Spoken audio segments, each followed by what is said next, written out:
All right, hello. Today I'm going to be going over week 10 Wednesday's notes. This says Thursday, but it is actually Wednesday's notes. Um, so what we're looking at here for today's notes is a special type of transportation problem. So this is called an assignment model. Um, and it's a special type of transportation model in which there are N workers and N jobs to be performed. What this is going to do for us is give us restrictions on how many, well, basically we want one person to do one job. They don't want to do two jobs, and we don't want one job to be done by the same person, which I will show a little bit later in the first example. So what we have is the element Cij represents the cost of assigning worker I to job J. There is no loss of generality in assuming that the number of workers always equals the number of jobs, because we can always create fictitious workers or fictitious jobs to balance the supply and demand. So in this problem, Joe Klein has 3 children, John, Karen, and Terry, who want to earn some money. Mr. Klein has always chosen 3 chores for his children: mowing the lawn, painting the garage door, and washing the family cars. To avoid anticipated sibling competitions, he asks them to submit secret bids for what they feel is fair pay for each of the 3 jobs. The bids are detailed in the table below. So John believes that mowing should be $15, painting should be $10, washing should be $9. Karen thinks that mowing should be $9, painting should be $15, and washing should be $10. And Terry believes that mowing should be $10, painting should be $12, and washing should be $8. So basically, in this problem, what we're saying is we don't want one child to be doing 2 jobs, and we don't want one job to be done by more than one child. And what we want to do is we want to take these prices and find the minimal solution to each of these jobs. So, like, we're taking their secret bids and we're finding the minimum allowance we can pay the children. And we set up our supply and demand, each column and each row equaling 1. And that kind of gives us our assignment model type problem. And then in this problem, because we want the job, well, because it's a 3 by 3, it's a little bit more simple to figure out the minimized problem for this one. We can look for the minimal numbers in each row and column.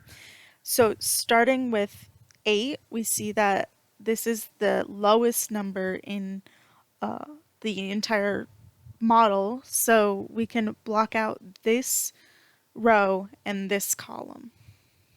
So now we have to deal with these 2. And obviously the lower numbers in this are 10 and 9. So that means that Karen is going to be mowing for $9, John is going to be painting for $10, and Terry is going to be washing the cars for $8, which is what we got down here.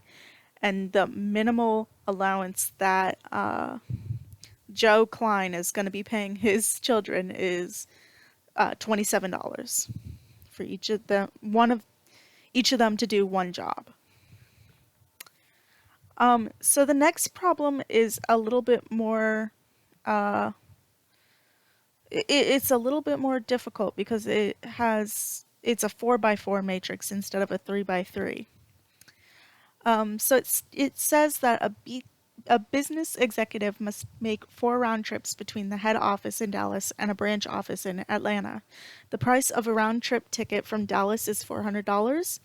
A discount of $25 or 25% is granted if the dates of arrival and departure of a ticket span a weekend. So if your arrival or if your trip go over Saturday and Sunday, you get 25% off. If the stay in Atlanta lasts more than 21 days, the discount is increased to 30%. A one-way ticket between Dallas and Atlanta in either direction costs $250. So it's asking us how we should purchase the tickets for the executive. And one thing that was confusing me is when I set up my transportation model, I was confused as to how you could go from June 7th to June 10th. So initially, I had this column blocked out with an incredible price, like 10, I believe I had 10,000. So that way it would not be chosen. However, once I looked back up here, I could see that you could technically start in Dallas and then go, or sorry, start in Atlanta and go to Dallas. So you could go from June 7th to June 10th. So instead of saying, because usually we're going from this side to this, from the column, sorry, from the row to the column. So we would be going from June 3rd to June 7th, June 10th to June 7th. June 17th to June 7th. But obviously, we can't go from June 10th to June 7th because you'd need to be a time traveler. So, what it's instead saying is it's going from June 7th to June 10th. And in this way, we can set up the transportation so that way this executive can go from Atlanta to Dallas or Dallas to Atlanta. Okay, so with that being said, all of the prices where they're coordinating in this top row or in this top table are going to be $400 because that is just a basic ticket. It's going from Monday to Friday, so that didn't span over a weekend. It's going Monday to Wednesday, not spanning over a weekend. Monday to Friday, Tuesday to Friday, both of those are not spanning over weekends, so no discount can be applied. And it also doesn't last, that trip doesn't last 21 or more days, so there's no discount applied. So each of these prices are going to be $400. Then what we're saying is if you do go over the weekend, if you are on this trip over the weekend, you're going to get a discount of 25%. So a 25% discount on $400 is going to be $100 off, so it's going to be $300. And if you're going from June 3rd to June 12th, 21st, or 28th, you are going over the weekend. So these are going to be 300. And then same for the following parts of this problem. If you see a 300, that means that we've gone over the weekend on this trip. However, we do have this 280 here, and how we got that is from going from June 3rd to June 28th. That trip is going to be more than 21 days. So it is possible for this person to get a 30% discount. So 30% of 400 gets you a discount that is equal to $280. Okay. So then what we want to do with this is we want to reduce this table so that way we can figure out what the best options for us would be. And to do this, I use the Hungarian method, which I'm going to link a video that our professor provided us, which I believe explains this method very well. But basically, you're going to look in each row first and see where the the lowest number is, and then subtract it from every other number in that row. So if 280 is our least number, then we subtract 280 from 400, 300, 300, and we get 120, 20, and 20. We do that for all of the rows, and then you would need to do it for all of the columns, but doing it for all of the rows gives you zeros in each row and column, and there's no need to move forward. Like I said, there is a video explaining this in better detail, and I will leave it in the description below. But basically what this is having us do is put zeros in, making sure that there's at least one zero in each column in each row. And from there, we choose a number of zeros. Sorry, excuse me. we choose a number of zeros that will satisfy the problem. So our solution is going to be where the zeros are to where they don't overlap in a row or a column.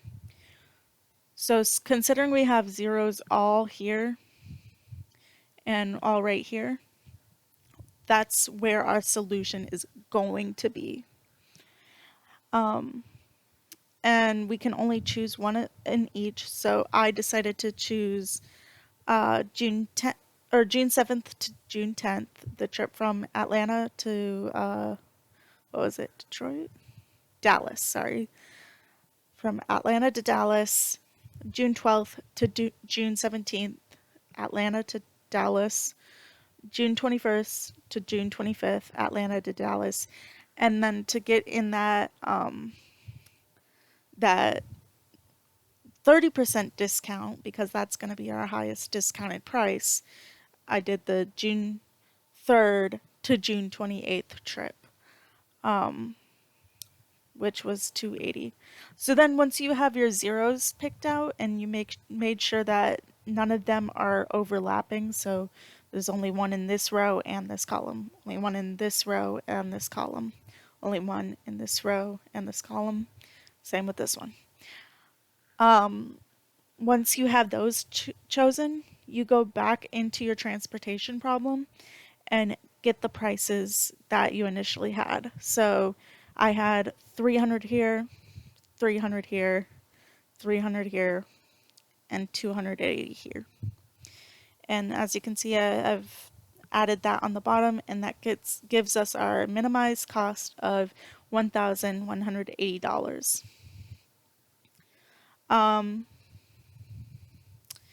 Now, this somewhat assumes something. It assumes that you can go from the June 3rd trip, from June 3rd to June 28th, but then you're also doing the June 7th to June 10th.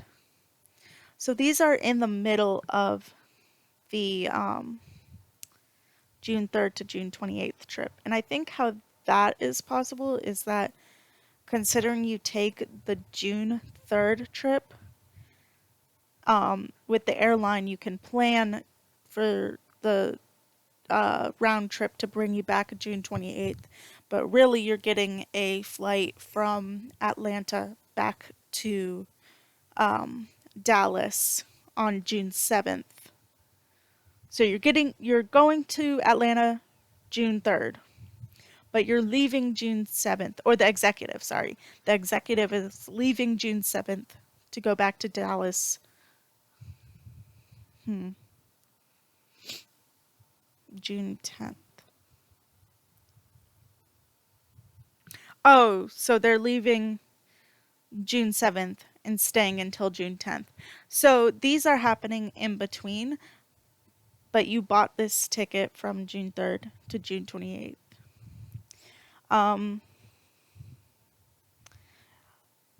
I apologize. I feel like that last bit was a little bit of rambling, but basically what I'm saying is that you are leaving June 3rd, and with the airlines, you've planned to come back on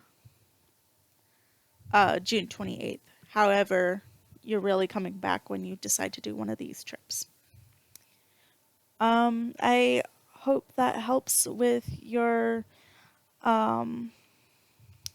assignment model problems. And if you have any comments, feel free, or any questions, feel free to leave them in the comments below. Again, as I said in my other video, I do not proclaim to be a professional in this topic or in operations research, but I will try and help as much as possible or leave resources for you to check out.